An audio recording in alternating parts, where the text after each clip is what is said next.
네, 오늘 우리에게 주신 말씀은 에베소서 6장입니다. 에베소서 6장 17절 말씀, 우리 한 절 말씀입니다. 에베소서 6장 17절 한 절 말씀. 네, 신약 318페이지에 있습니다.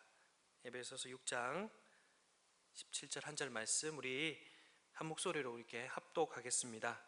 에베소서 6장 17절 한 절 말씀, 시작.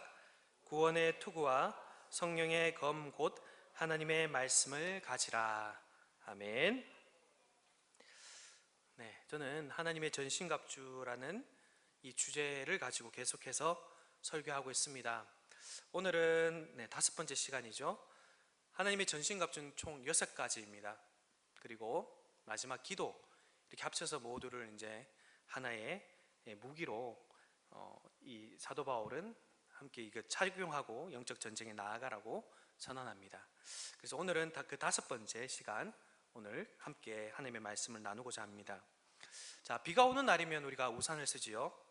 저는 항상 우산을 들고 나가다가 어느 공간에 들어갔다가 깜빡하고 우산을 갖고 나오지 못할 때가 많이 있습니다. 우산을 들고 나왔다가 금세 비가 그치기 때문에 깜빡하고 너무 이제 사소한 문제라서 이렇게 의식하지 못하고 나오게 돼서 그렇게 되는데, 아마 이것은 우산이 의식하지 못할 만큼 사소한 것이기 때문이겠죠. 근데 만약에 계속해서 비가 내리고 있다면 어떨까요? 아마 놓고 갔더라도 아마 비가 오는 그 즉시 내가 우산을 저기 놔두고 왔구나 라는 것을 금세 깨닫고 다시 우산을 챙겨 나오게 됩니다. 자, 군인들이 반드시 착용해야 되는 게 바로 헬멧이죠. 헬멧도 평소에는 헬멧은 무겁고 쓰기 귀찮습니다. 오늘 여기 휴가 나온 우리 군인이 있는데 아마 철모를 쓰는 것은 결코 쉬운 일이 아닙니다. 무겁고 땀이 흥건하게 젖게 되겠죠.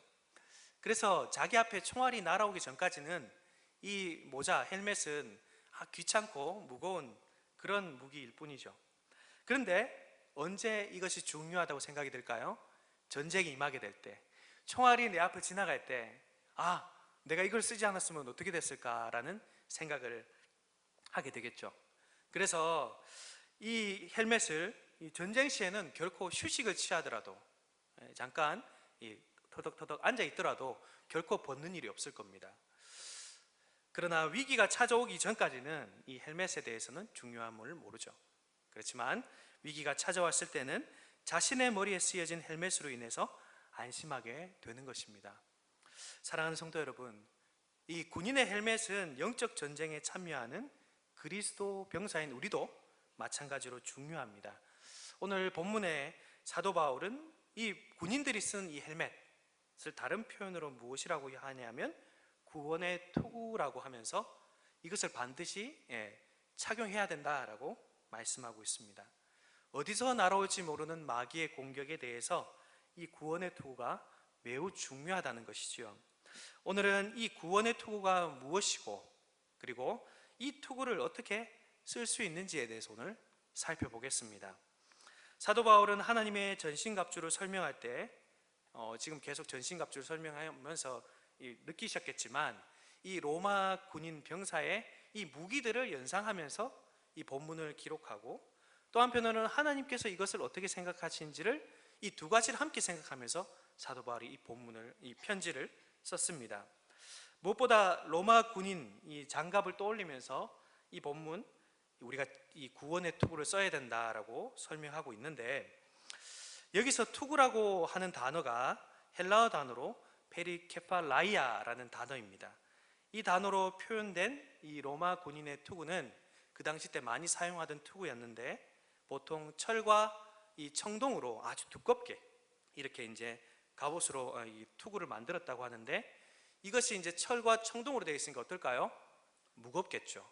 무거우니까 이 머리가 너무 힘들었다고 합니다. 이걸 그냥 쓰면. 그래서 위에 이렇게 그 투구 안에다가 이렇게 스펀지로 이제 이렇게 머리를 충격을 이렇게 완화하도록 그렇게 이제 만들었다고 하더라고요. 그래서 이렇게 투구를 만들면 도끼든 망치든 그 어떤 무기라도 이것을 뚫을 수 없도록 그렇게 튼튼하게 만들었다고 합니다. 이렇게 견고하게 투구가 제작되었고, 이런 투구를 머리에 쓴다면 병사들의 머리는 안심하고 보호될 것입니다. 그럼에도 투구는 상당히 덥고 무겁기 때문에 휴전 시간에, 이 휴식 시간에는 내려놓게 되겠죠. 그러나 전시가 딱 되었을 때 그 즉시로 이 투구를 쓰게 되는 것입니다.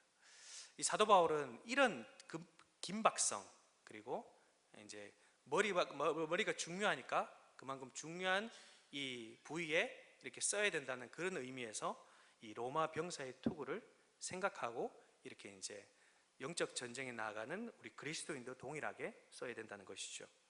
두 번째는 이 로마 병사의 투구뿐만 아니라 제가 이 하나님의 정신갑주 첫 번째 했을 때도 말씀을 드렸는데, 이 사도 바울은 이 이사야서 59장에 있는 하나님께서 전사로서 나갔을 때의 그 전신갑주를 기억하고 이 투구를 마음에 두었을 거라고 생각이 들었습니다. 이것은 앞에서 여타 제가 전신갑주를 설명할 때도 동일하게 말씀드렸던 것입니다. 하나님께서 이스라엘을 구원하시려고 전신갑주를 입고 전쟁터에 앞장선 전사의 모습을 하고 있다라는 것이죠. 특히 이 투구는 오늘 본문 말고 오늘 구약의 이사야서 59장 17절에 기록되어 있는 말씀을 근거로 하고 있는데요. 우리 59장 17절을 우리 함께 찾아서 한 목소리를 한번 읽어봤으면 좋겠습니다. 이사야서 59장 17절입니다. 시작. 공의를 갑옷으로 삼으시며 구원을 자기의 머리에 써서 투구로 삼으시며 보복을 속옷으로 삼으시며 열심을 입어 겉옷으로 삼으시고. 아멘. 여기에 나오는 이 투구도 헬라어 번역본인 이 70여 개의 동일하게 이 사도 바울이 썼던 페리케팔라이아라는 단어를 쓰고 있습니다. 이 17절을 포함하여서 이 59장 이 16절 18절 전체를 보면 하나님은 이 구원의 투구를 쓰고 원수들을 향하여 전쟁의 제일 앞장선 전사의 모습을 그려지고 있죠. 하나님께서는 승리의 전사로서 자기 백성을 구원하시고 대적을 물리치실 때에 이 구원을 그 머리의 투구로 삼았다라고 기록하고 있습니다. 근데 조금 이렇게 딱 이제 이 구약의 이 본문을 딱 읽었을 때 좀 저는 의문이 들었습니다. 이 본문의 의미가 구체적으로 어떤 의미일까라는 생각이 좀 제일 먼저 들었는데요. 그러면 이 17절의 이 투구가 의미하는 게 무엇일까요? 17절에 명시된 이 갑옷과 투구는 적의 화살을 막기 위해서 쓰는 보호용 방어 무기죠. 그런데 하나님은 이 보호용 장비를 쓰실 필요가 있을까요? 없을까요? 하나님, 우리가 앞에서 우리 찬양으로 고백했는데 하나님 어떤 분이시라고요? 피할 바위가 되시고 산성이 되시고 어떠한 무기도 막아내는 방패라고 하셨는데, 그분의 싸움에 이 창과 칼과 같은 공격용 무기는 사실 필요하지 않지요. 말씀 하나면 사실은 적을 이길 수도 있고 적을 제압할 수도 있는 분이 우리 하나님이십니다. 하나님께서 나타나시면 하나님의 그 강력한 팔이 어떻게 합니까? 의로운 자와 악한 자를 분리해내시고 악한 자는 심판하시고 의로운 자는 공의롭게 의롭다고 인정해 주시죠. 그러므로 이 이사야서 59장 17절에서 전사로 나오는 하나님께서는 이 뭔가 부족해서 장비를 착용한다라고 할 수는 없을 것입니다. 그렇다면 초점이 무엇일까요? 그것은 바로 이 부족해서 장비를 착용하는 것이 아니라 하나님께서 이 장비들을 가져왔다라는 것에 초점이 있는 것입니다. 자, 17절 앞구절 15절 16절을 연결지어서 한번 보면 분명히 그 땅에는 공의도 없고 하나님이 원하시는 게 하나도 없다라고 이야기를 합니다. 그리고 하나님께서 17절에서 그와 같은 것을 가지고 온다라는 의미로 해석할 수 있다는 것이죠. 하나님께서는 이스라엘 백성에게 나타나실 때에 공의로운 통치를 나타내 보이시고, 또 이스라엘 백성에게 나타내실 때에 구원을 나타내 보이시고, 또 원수들에게 심판을 받게 하시는 것이 바로 우리 하나님께서 전사로 나타나신 모습이라는 것입니다. 이 모든 것에 하나님의 신실하심과 열심이 담겨 있기 때문에 이루어지는 것입니다. 모든 사람은 이 모습을 보면서 전사의 신 하나님께서 나타나셨구나라는 것을 고백하게 되는 것이죠. 이스라엘 백성은 어디로부터 구원을 받았습니까? 하나님께서 바로 아수르와 이 바벨론의 포로에서 구원을 받지요. 그러나 하나님께서는 궁극적으로 이 이스라엘 백성들을 어디로 구원하시냐 하면 하나님 한 분을 의지하지 않고 다른 신을 의지하는 모습, 그리고 다른 나라를 하나님 옆에 두는 그 모습, 이 모습을, 이 죄악된 모습에서 구원하시려고 하시는 것입니다. 그래서 하나님께서 이 59장의 이 문맥에서 약속을 하시는데 20절, 21절에 보시면 이방 나라로부터 구원뿐 아니라 구원자를 선물하시겠다. 그리고 하나님의 그 영과 말씀을 항상 함께 너희와 함께 하겠다라고 새 언약을 약속하시는 모습을 볼 수 있습니다. 자, 20절, 21절을 한번 우리가 찾아서 한번 읽어보겠습니다. 59장 20절, 21절. 시작. 여호와의 말씀이니라. 구속자가 시온에 임하며 야곱의 자손 가운데서 죄가를 떠나는 자에게 임하리라. 여호와께서 이르시되 내가 그들과 세운 나의 언약이 이러하니 곧 내 위에 있는 나의 영과 내 입에 둔 나의 말이 이제부터 영원토록 내 입에서와 내 후손의 입에서와 내 후손의 후손의 입에서 떠나지 아니하리라 하시니라. 여호와의 말씀이니라. 그렇습니다. 아멘. 앞에서 하나님께서 전사의 모습을 보여주셨는데 사실은 이 모습이 어떤 모습과 연결된다고요? 이 약속을 선물로 주시겠다라는 모습과 연결된다라는 것이죠. 그래서 하나님께서 보여주시는 이 전사의 이미지는 사실은 다른 의미로 보면 하나님께서 이스라엘 백성에게 구원을 선물로 베푸시겠다는 의미이며 패역한 자기 백성을 다시 용서하시고 새 언약을 세워 함께 하시겠다라는 말과 다르지 않다라고 할 수 있습니다. 사랑하는 성도 여러분, 그렇다면 그 약속은 언제 이루어질까요? 우리 구약의 시대를 살지 않고 우리는 신약의 시대를 살고 있습니다. 패역한 자들을 용서하시고 새롭게 언약을 세우시겠다는 하나님의 그 약속은 누구를 통해서? 예수 그리스도를 통해서 우리는 이루어진다는 것을 알고 있습니다. 패역한 곳을 향하여 나아가는 자들 속으로 들어오셔서 이들과 함께 사시고 또 이들의 자리에서 이들의 삶 가운데서도 하나님의 아버지의 뜻을 온전히 이룸으로써 그 일을 이루어 가셨습니다. 이사야가 본 이 미래의 구원, 이 구원은 사도 바울의 눈에 보기에는 예수 그리스도를 통해 이미 이루어진 실체입니다. 사도 바울은 구약 이사야 예언에서 하나님께서 구원의 투구를 취하신 사건, 다른 말로 죄를 사하시고 자기 백성과 함께 하시기 위해 새 언약을 선물로 주시겠다는 이 약속은 바로 그리스도를 통해서, 그리스도로 말미암아 그리스도 안에서 지금 실체가 되었다는 의미입니다. 이제 이 구원을 하나님께서 투구로서 우리에게, 그리스도의 병사된 우리에게 씌워 주신 것이죠. 하나님 아버지께서는 이사야에게 보여주신 이 약속의 예언을 아들 예수 그리스도를 이 땅에 보내심으로, 그리고 철저히 아버지의 뜻에 순종하는 아들이 십자가에 올라가셔서 죽으심으로, 또 마지막에 성령으로 말미암아 부활시키셨을 때 온전히 이루어 주셨습니다. 이 구원의 투구를 하나님께서는 얻으셨고, 그리고 나서 이 투구를 우리의 머리에 씌워 주신 것이라는 의미입니다.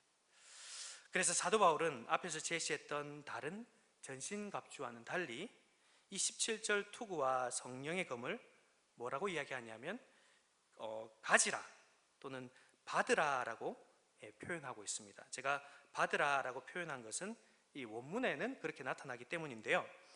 자, 다른 갑주들은 어떤가요? 한글 성경에 보면 띠를 띠고 또 가슴마기를 붙이고 또 신을 신고라고 번역하죠. 그런데 사실은 13절을 보시면 여기에 취하라는 동사와 함께 연결되어 분사로서 이 동사들이 쓰이고 있습니다. 그 말은 무엇이냐 하면 능동적인 성격이 강하다는 뜻이죠. 그런데 오늘 이 17절의 본문에서 한글 성경 가지라를 표현하는 헬라어 단어는 조금 또 헬라어 단어를 제가 또 써야 되는데 데코마이라는 단어인데 이것은 받으라는 뜻이에요. 전적인 수동적인 받음을 나타냅니다. 그러니까 13절에서 주동사로서 취하다, 앞에 이 네 가지의 전신갑주를 취하다라고 표현했다면 지금 이 17절에서 나와 있는 이 투구와 검을 뭐 하라고요? 받으라라고 표현하고 있다는 것이죠. 한글 성경의 가지라 보다는 사실 헬라어에 보는 의미로 보면 더욱더 하나님께서 주셨다는 말, 하나님께서 주신 것을 우리가 받는다는 말이 더 강하게 느껴진다는 의미입니다. 성도 여러분, 우리는 하나님께서 우리 머리에 씌워주시는 투구, 구원, 하나님께서 취하신 이 구원을 투구로 삼아야 합니다. 우리는 이 투구를 쓰고 전쟁터에 나아가야 된다는 뜻이죠. 머리를 공격할 때 다양한 우리 적의 공격이 어디에서 언제 우리에게 닥칠지 모릅니다. 그러기에 이 머리를 보호할 수 있는 이 투구를 반드시 써야 하는 것이죠. 우리에게 허락하신 구원은 구원 그 자체, 우리가 새롭게 생명이 태어나는 그 구원 그 자체뿐만이 아니라 사실은 개인을 위해서, 공동체를 위해서, 그리고 만국교회가 한 마음으로 영적 전쟁을 하는 데에서도 동일하게 중요합니다. 그렇다면 사도 바울이 이 왜 구원의 투구를 쓰라고 명령했을까요? 자, 그것은 사탄의 공격과도 매우 밀접한 관련이 있습니다. 자, 사탄은 원래 이 땅에서 누구를 공격하는 존재였습니까? 우리 오전 설교에서도 마태복음 4장 1절부터 11절 우리가 살펴봤었는데, 하나님의 아들 예수 그리스도를 아버지의 뜻을 따르는 것에 아버지의 사명을 완수하지 못하게 하려고 끊임없이 공격했던 사람이 바로 사탄이었죠. 그 공격의 최절정이 어디였습니까? 바로 십자가였습니다. 그러나 제가 지난번에도 말씀드렸지만 사실 사탄은 예수님의 이 공생의 사역 이 전 영역에 걸쳐서 사실은 매번 사람들의 틈바구니에 숨어서 하나님의 아들 예수님을 넘어뜨리려고 했습니다. 그런데 그때마다 예수님은 오늘 말씀처럼 말씀을 통해 이겨내는 모습을 보여주셨습니다. 그런데 마지막에 십자가에서는 예수님의 이 죽임을 당하셨을 때 사탄은 쾌재를 불렀을 것입니다. 축배의 잔을 들었을 것이에요. 왜냐하면 자신의 전략이 통했다고 생각했기 때문입니다. 그런데 그 결과는 어떻게 되었습니까? 사탄의 참패였죠. 부활을 통해서 하나님께서 사탄이 패배했고 하나님의 아들 예수가 승리했다는 것을 분명하게 보여주셨습니다.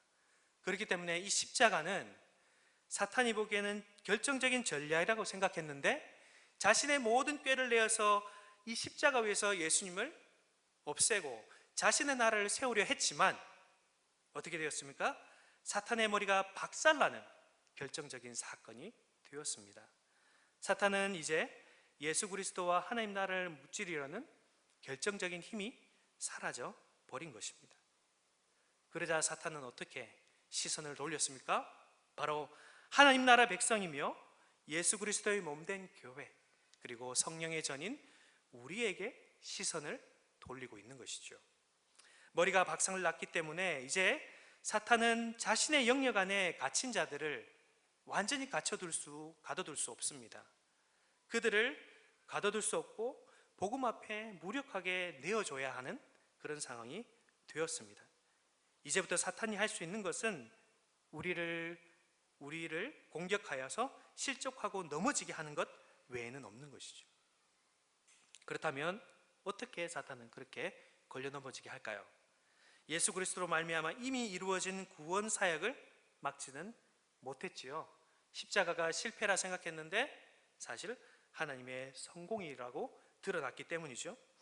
그 실패에도 포기하지 않고 더욱 교묘하게 이미 받은 구원, 우리가 누려야 될 구원을 누리지 못하고 확신하지 못하도록 이 사탄은 교묘한 술수로 우리를 미혹한다는 것입니다. 사탄은 자기의 머리가 박살나 결정적인 힘을 발휘하지 못하는 것처럼 우리의 머리도 공격할 수 있습니다. 구원의 은혜를 믿고 알고 확신하는 일을 하지 못하도록 어디를 공격할까요? 우리의 머리를 공격합니다. 우리의 머리는 어떤 기관이죠? 바로 생각하고 판단하고 결정을 내리는 곳입니다. 어찌 보면 전인격의 인간을 관장하는 곳이라고 해도 과언이 아닙니다.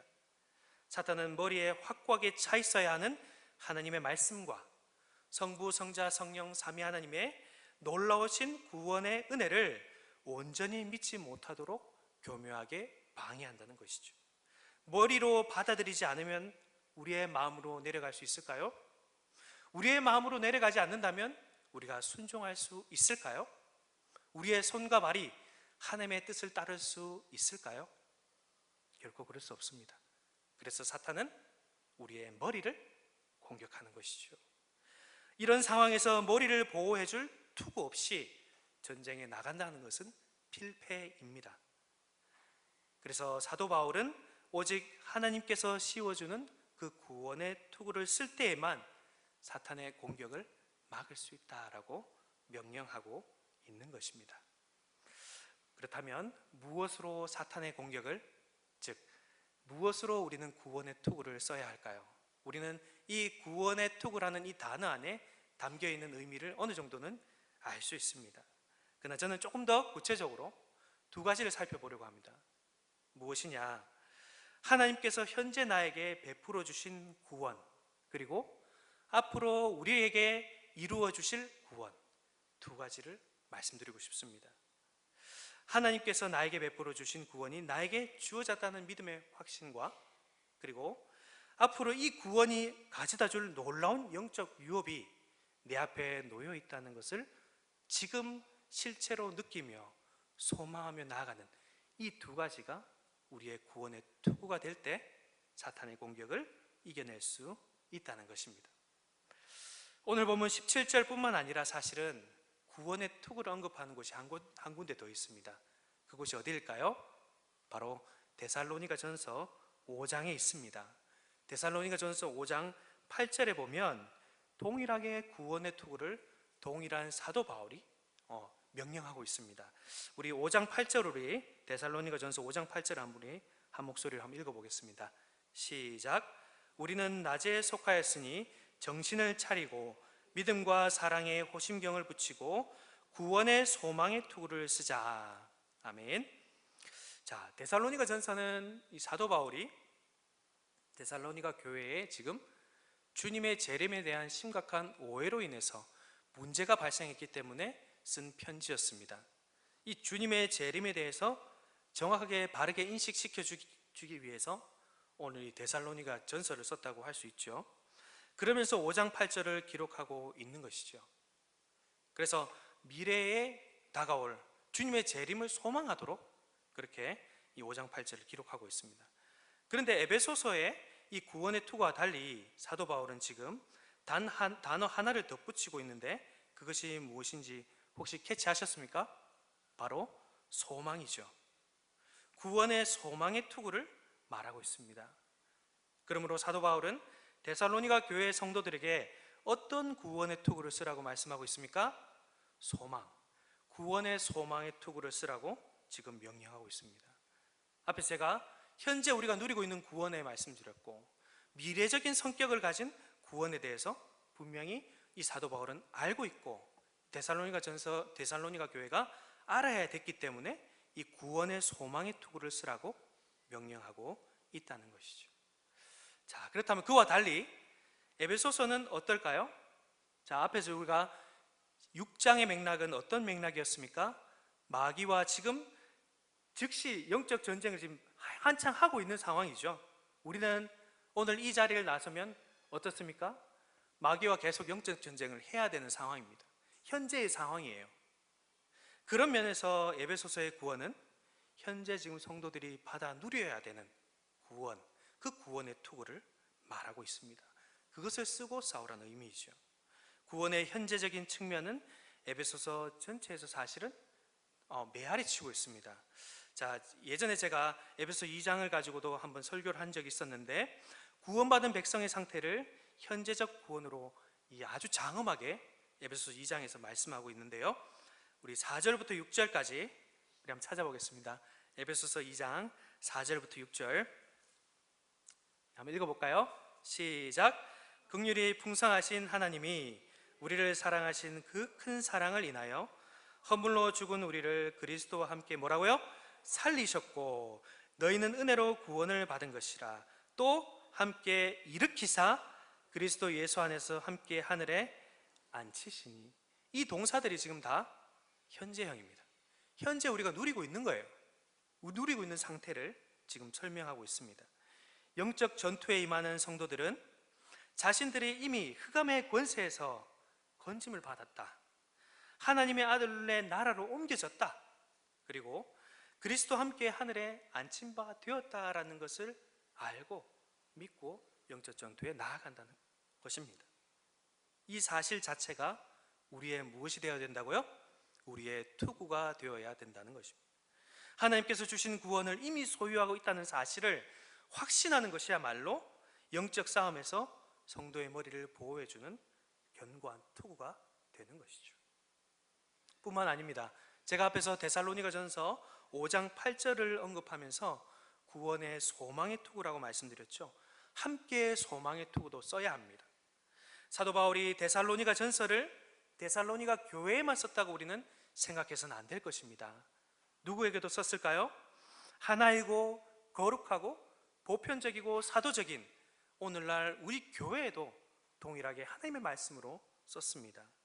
에베소서의 구원의 투구뿐만 아니라 데살로니가 전서의 구원의 소망의 투구를 함께 우리가 써야 한다는 것이죠. 에베소서 현재적인 구원의 확신을 가지고 나아가는 것과 함께 앞으로 받게 될 종말론적 구원의 확신, 비록 지금 우리 눈앞에는 감춰져 있지만 미래에 분명히 주시겠다는 약속, 그것을 소망하고 나아가야 된다는 것입니다. 미래적, 현재적인 구원, 미래적인 소망, 이것을 우리의 구원의 투구로 삼아야 하는 것이죠. 자, 그렇다면 이 투구를 머리에서 벗기지 않고 잘 쓰려면 우리는 무엇을 해야 할까요? 앞에서 저는 머리는 생각과 판단을 관장하는 기관이라고 말씀드렸습니다. 그 머리가 오직 구원의 투구로 쓰여져 있을 때 온전히 보호받을 수 있다고 말씀드렸습니다. 그래서 에베소서 전체의 맥락과 데살로니가 말씀, 전서 말씀을 함께 고려할 때 구원의 투구는 현재 누리고 있는 구원과, 그래서 나에게 그리고 우리에게 속한 확실한 것임을 믿는 것과 앞으로 받게 될 종말론적 구원을 지금 실체로 소망하는 것이 구원의 투구라고 할 수 있습니다. 자, 그런데 바울은 이것을 투구라고 한 것은 머리가 바로 생각과 판단을 관장하는 곳이기 때문이고, 사탄이 은밀한 공격인 미혹과 유혹을 떨쳐버리기 위해서 확고하고 절대 흔들리지 않는 구원의 지식을 머리에 가득 채워야 하기 때문에 투구라고 말했습니다. 그것이 바로 구원의 투구를 제대로 쓰고 있는 것이죠. 그래서 예수 그리스도는 십자가에서 우리를 대신하여 우리가 지은 죄를 대속하셨지요. 처음부터 끝까지 아버지의 뜻이 담긴 율법을 순종하셨기 때문에 흠없고 완전한 양으로 십자가에 올라가실 수 있었습니다. 그리고 완전한 하나님이시면서 완전한 인간으로서 우리를 진정으로 사랑하셨기 때문에 십자가에 오르기를, 우리의 죄의 형벌을 짊어지기를 주저하지 않으셨습니다. 우리는 성령으로 말미암아 이 모든 일이 나를 위한 일임을 믿었고, 그리고 그렇게 하여서 구원받은 자가 되었습니다. 의롭다함을 받은 자가 되었습니다. 신분과 우리의 상태는 예수 그리스도로 말미암아 완전히 변화되었지요. 이 구원은 영원토록 변경되거나 소멸되지 않습니다. 의로우신 하나님께서 이거 다 취소해 라고 말하지 않는 이상은 우리의 구원은 영원히 취소될 수 없습니다. 어떠한 환난과 곤고와 박해와 기근과 사망과 권력자와 천사들도 우리의 구원을 취소할 수 있는 권한은 없습니다. 구원을 받은 사람들은 하나님의, 그래서 영원한 생명을 소유한 자들이죠. 하나님의 자녀가 되는 권세를 받은 자들입니다. 천사의, 천국의 시민이 누려야 될 그 특권을 받은 자들입니다. 이것이 우리가 이미 받은 구원이다 라고 말씀드릴 수 있습니다. 죽었다가 완전히 살아나고 복음을 믿게 하셨기에 하나님 앞에 비록 지금도 죄를 짓는 죄인이지만 우리는 하나님 앞에 의로운 의인으로 설 수 있었고 아버지라 부를 수 있었고 성령을 주셔서 지금도 우리 속에서 죄를 몰아내고 하나님의 거룩한 백성 주님을 닮아가는 자로 세워가도록 우리를 이끌어 가십니다. 하나님 나라 특권을 누리고 하나님을 섬기는 백성으로 그리고 그리스도의 몸에서 결코 떨어지지 않도록 그리고 성령의 전으로 우리 속에서 날마다 우리와 교제하기를 힘써 하시는 하나님께서 우리를 결코 넘어뜨리지 않으신다는 것이죠. 우리는 정말 아들을 받았고 성령을 받았고 신분의 변화가 되었고 그 신분에 걸맞게 살아가도록 끊임없이 우리 삼위 하나님께서 우리를 이끌어 가십니다. 정말 하나님께로부터 받지 않은 것이 정말 없습니다. 우리가 받아 누리는 것이 너무나 많다는 것이죠. 또 우리는 그리스도의 영이신 성령을 보증으로 받았기 때문에 앞으로 예수님과 함께 하나님의 영광과 기업을 상속받는 자로 서게 됩니다. 이것을 그리스도의 영 성령이 우리 안에 함께 하심으로 인치셨던 것이죠. 이것이 무슨 의미입니까? 앞으로 우리가 받게 될 지극히 풍성한 은혜의 선물이 여전히 남아있다는 것을 말씀하고 있습니다. 제가 이렇게 우리의 인간의 언어로 다 설명할 수 없을 정도로 이런 많은 것들을 하나님께서 사실은 다 주셨고 우리에게 누리게 하셨다라는 것을 말씀드리고 싶었습니다. 이 모든 것이 나와 우리 큰사랑교회, 만국교회에 허락된 것입니다. 여기에 누구 하나 차별이 없습니다. 하나님은 한 사람 한 사람 아들을 내어주신 자로서 성령을 부어주신 자로서 우리를 동일하게 대우해 주신다는 것이죠. 사랑하는 성도 여러분, 구원의 투구는 바로 이러한 생각, 이러한 진리를 어디에 채운다는 뜻일까요? 우리의 머리에 채운다는 뜻입니다. 얼마나 우리는 땅의 생각들로 자신을 채우려 하는지 모르겠습니다. 집값은 왜 안 오르고 급여는 왜 안 오르는지, 아이들은 앞으로 어떻게 될지, 또 남과 자신을 비교하면서 자신의 잘못된 생각으로 이 내 마음을 채울 때가 많죠. 우리는 교회 안에 들어설 때도 동일하게 그와 같은 땅의 생각들로 천상의 예배의 자리에 들어서곤 합니다. 성도 여러분, 구원의 투구를 단단히 쓰고 있다는 것은 무엇을 버린다는 뜻일까요? 바로 땅의 신분과 땅의 자격과 땅의 상태, 내가 지금 처해 있는 상태를 과감하게 버리고 하늘의 신분, 하늘의 자격, 하늘의 직분을 내 머리에 채우고 우리의 생각을 주관하게 한다는 뜻입니다. 생각이 달라질 때 우리는 어떻게 될까요? 비로소 조금씩 우리의 삶이 변화되게 되는 것이죠. 나의 생각에 이 땅의 생각과 이 땅의 가치관으로 계속 채운다면 우리는 결코 사탄의 유혹에서 이겨낼 수 없습니다. 사탄은 계속 거기를 긁어 부스럼으로 만들어서 우리를 넘어뜨리려 할 것입니다. 사람의 생각과 육신의 생각은 하나님의 생각과 다릅니다. 하늘과 땅 차이만큼이나 다릅니다. 그래서 구원의 투구는 바로 하나님의 생각으로 머리에 채우는 것을 의미합니다.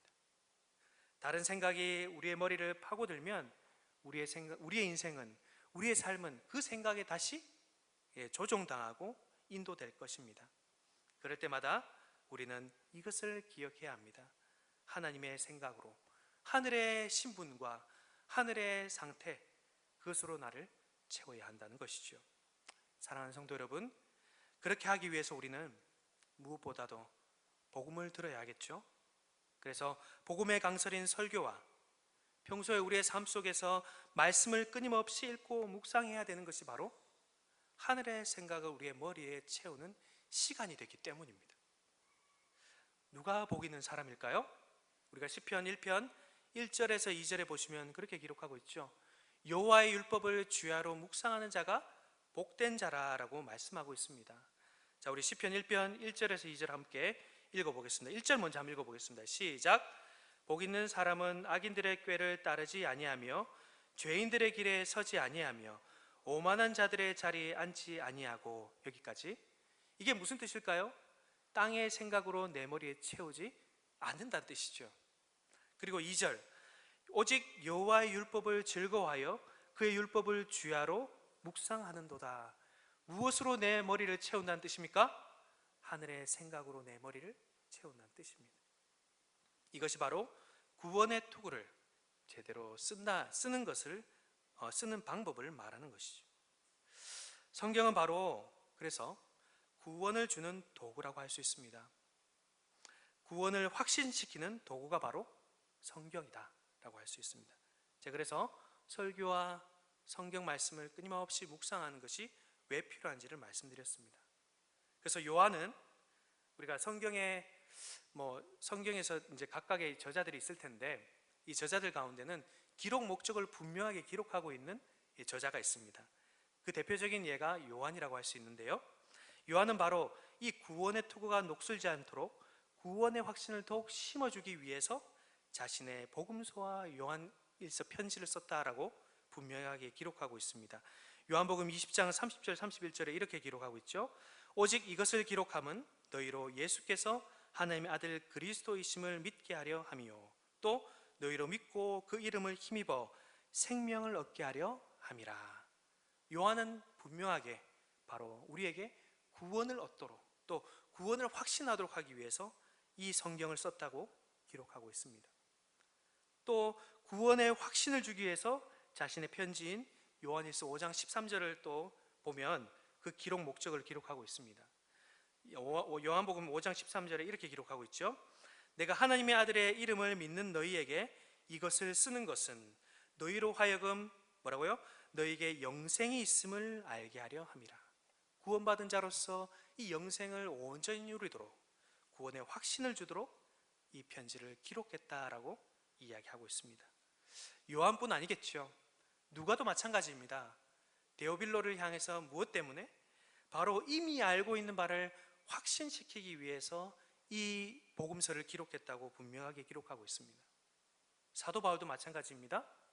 사도 바울은 자신의 편지를 통해 이미 받은 그 구원에 대해서 왜곡하고 확신이 떨어져 있는 교회를 향해서 구원을 확신시키고 구원을 제대로 인식시켜서 이 구원의 투구를 제대로 쓰게 하기 위해서 이 편지를 기록했다라고 할 수 있습니다. 성경 전체가 무엇입니까? 바로 성경을 통해서 우리는 하나님께서 우리에게 구원을 베푸신다, 구원을 확신시킨다, 구원을 누리도록 하신다라는 것을 우리는 이 성경을 통해서 알 수 있습니다. 그래서 웨스트민스터 신앙고백서 1장 성경장에 7조에 보면 이 성경의 명료성에 대해서 이렇게 말하고 있는데요, 제가 한번 읽어보겠습니다. 구원을 위하여 반드시 알고 믿고 준수해야 할 바는 성경의 여러 곳에 아주 분명하게 공표되었고 열려있기 때문에 라고 기록하고 있습니다.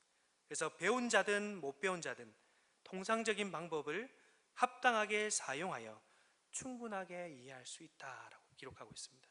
성경은 바로 구원에 대하여 기록한 책입니다.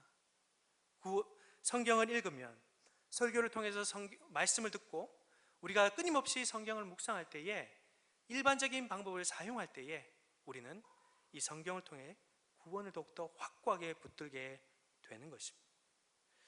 우리가 이 구원을, 즉 이 구원의 투구를 확고하게 붙드는 방법은 어렵지 않습니다. 단순하고 쉽습니다. 앞에서도 말씀드렸지만 순수한 복음을 끊임없이 듣고 믿음으로 듣고 거기에 순종할 때, 또 날마다 성경을 펴서 읽고 묵상함을 통해서 우리는 이 구원의 확신을 더욱더 확실하게 확고하게 자리 잡을 수 있다는 것이죠. 그 구원의 투구, 바로 이렇게 말씀을 듣고 말씀을 묵상하는 자리를 우리가 끊임없이 가질 때에 구원의 투구가 우리에게 더욱더 든든하게 씌워진다라고 할 수 있는 것이죠.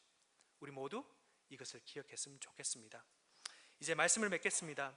성도들은 자신에게 이미 주어진 구원이라는 투구를 자신의 머리 위에 쓰고 전쟁터에 나아가야 합니다. 우리가 처음 구원받을 때나 우리가 이 땅을 살아가면서나 영적 전쟁에 나아갈 때나 동일하게 이 구원은 매우 중요합니다. 마귀는 여전히 어둠의 능력으로 세상을 다스리지만 성도들은 하나님께서 사탄을 이겼음을 믿어야 하겠죠. 성도들이 대적하는 영적인 세력들은 그들보다 결코 강하고 이길 수 없는 적이 아니라 이미 하나님 앞에 패배한 패배자들입니다. 따라서 승리하신 예수님 안에서 영적 전투에 임하는 성도들은 악한 영들 결코 두려워해서는 안 됩니다. 구원의 투구는 바로 성도들로 하여금 이미 우리가 경험하고 있는 구원의 실체를 머리에 씀으로써 이미 승리한 전쟁에 참여하고 있다는 것을 더욱 확신시킬 수 있습니다. 그리고 이 전쟁이 곧 종실될 것이기에, 왜 그렇죠? 예수님께서 이미 사탄을 이기셨기 때문이죠. 곧 종식될 것이기에 그것을 확신하고 더욱 뒤로 물러서지 않고 전쟁에 나아가게 되는 것입니다. 더욱 구원의 투구는 이미 패배한 사탄에게 대해 성도가 영적으로 우위에 있다는 것을 만방에 보여주는 도구입니다. 더욱더 구원의 투구를 그래서 믿음으로 쓰며 세상 가운데 나아가고 영적 전투에 함께 참여하는 저와 우리 모두가 되기를 간절히 바랍니다. 우리 함께 기도하겠습니다.